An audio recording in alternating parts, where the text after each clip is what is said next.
Badan Pusat Statistik menyatakan dampak memanasnya konflik antara Iran dan Israel terhadap perekonomian Indonesia belum dapat dipastikan, termasuk perdagangan Indonesia dan Iran yang selama ini naik turun.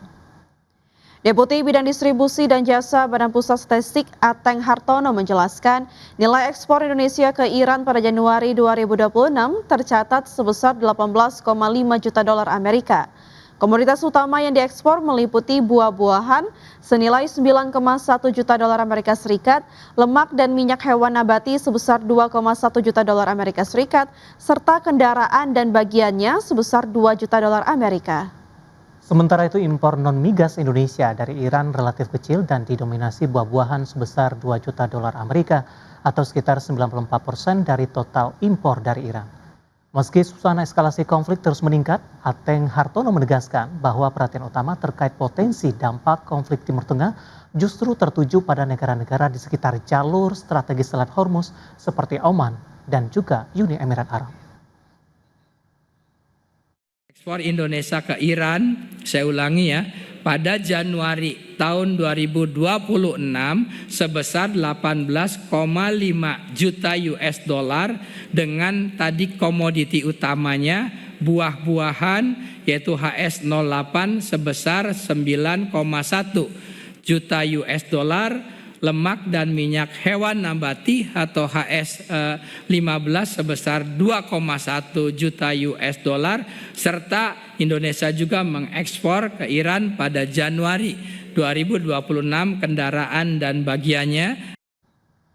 Menteri Koordinator Bidang Perekonomian Airlangga Hartarto menilai eskalasi konflik antara Amerika Serikat, Israel, dan Iran akan langsung mengganggu pasokan minyak global serta mendorong kenaikan harga energi dunia.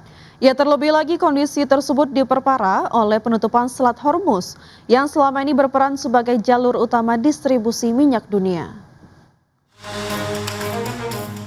Konflik militer dan geopolitik yang terjadi antara Amerika Serikat dan Israel yang menyerang Iran langsung mempengaruhi pertumbuhan ekonomi global. Dampak eskalasi perang militer akan langsung mengganggu pasokan minyak global serta mendorong kenaikan harga energi dunia. Ditambah lagi gejolak global diperparah oleh penutupan Selat Hormuz yang selama ini berperan sebagai jalur utama distribusi minyak dunia. Menteri Koordinator Bidang Perekonomian Airlangga Hartarto menilai dampaknya sangat bergantung pada durasi dan intensitas perang. Sebab selain suplai minyak, sektor logistik dan pariwisata juga beresiko terdampak. Airlangga menegaskan pemerintah telah mengantisipasi potensi gangguan pasokan dengan mengamankan sumber impor dari luar kawasan Timur Tengah. Langkah antisipatif tersebut antara lain dilakukan melalui nota kesepahaman PT Pertamina Persero dengan sejumlah perusahaan minyak dan gas asal Amerika Serikat. Di sisi lain konflik geopolitik yang akan mempengaruhi pertumbuhan ekonomi, Menko Airlangga menyampaikan pemerintah akan terus melakukan langkah antisipatif terhadap kemungkinan kenaikan harga bahan bakar minyak dalam negeri, di mana harga energi memang cenderung meningkat saat terjadi konflik seperti pada perang Rusia-Ukraina. Dari Jakarta, Tim Liputan IDX Channel. Kita beralih ke informasi komoditas. Pemirsa, harga minyak mentah melonjak tajam menyusul eskalasi konflik di Timur Tengah yang melibatkan Iran, Amerika, dan Israel. Di perdagangan Senin waktu setempat, harga minyak mentah berjangka Brent ditutup melambung 6,7%, sementara harga minyak mentah WTI melonjak 6,3% ke level 71,23 dolar Amerika per barel. Harga minyak melonjak tajam pada perdagangan Senin menyusul eskalasi konflik di Timur Tengah yang melibatkan Iran, Amerika, dan Israel. Serangan balasan Teheran menyebabkan gangguan serius pada fasilitas energi serta jalur distribusi utama di kawasan tersebut. Lonjakan harga dipicu penutupan sejumlah fasilitas minyak dan gas di Timur Tengah, serta terganggunya aktivitas pelayaran di Selat Hormuz, jalur vital yang dilalui sekitar 20% pasokan energi global. Harga minyak mentah berjangka Brent sempat melesat hingga 13% ke posisi 82,37 dolar Amerika per barrel, level tertinggi sejak Januari 2025 sebelum ditutup melambung 6,7 menjadi 77,74 dolar per barrel.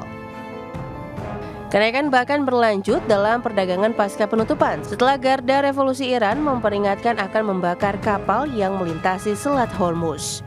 Sementara itu, harga minyak mentah berjangka West Texas Intermediate melonjak 6,3% ke level $71,23 per barrel setelah sempat melesat lebih dari 12% ke level $75,33 yang merupakan level tertinggi sejak Juni. Adapun sebelumnya, analis memperkirakan harga minyak mentah bisa naik hingga menembus $100 setelah serangan Amerika Serikat dan Israel terhadap Iran yang membuat Timur Tengah terjerumus ke dalam perang baru. Berbagai sumber, IDX Channel. Dan selanjutnya update dari bursa global pemirsa, di mana bursa Wall Street ditutup bervariasi pada perdagangan Senin waktu setempat setelah sesi yang bergejolak menyusul serangan udara Amerika Serikat dan Israel ke Iran pada akhir pekan. Pasar sempat tertekan di awal perdagangan, namun berangsur pulih seiring aksi beli investor yang memanfaatkan penurunan harga. Di perdagangan Senin waktu setempat, indeks Dow Jones ditutup melemah di 0,15% ke level 48.904. Indeks Nasdaq Composite menguat di 0,36% di 22.748. S&P 500 ditutup positif di 0,04% di level 6.881. Selanjutnya kita beralih ke posisi. Bursa Ekuitas Eropa mengalami penurunan tajam di perdagangan Senin, mencatat kinerja harian terburuk dalam 3 bulan terakhir. Penurunan terjadi di tengah aksi jual global aset berisiko dipicu eskalasi konflik di Timur Tengah, di mana indeks stok 600 ditutup anjlok 1,65% ke level 623,36, DAX Jerman merosot 2,42% ke posisi 24.672, dan indeks FTSE 100 Inggris menyusut di 120% ke level 10.750. PT Lipo Cikarang Tbk membukukan marketing sales sebesar 1,65 triliun rupiah hingga akhir Desember 2025. Ya, realisasi tersebut setara dengan 100% dari target yang ditetapkan di sepanjang tahun 2025. Emiten properti PT Lipo Cikarang Tbk membukukan nilai prapenjualan atau marketing sales sebesar 1,65 triliun rupiah hingga akhir Desember 2025. Realisasi tersebut setara dengan 100% dari target yang ditetapkan perseroan untuk tahun buku 2025.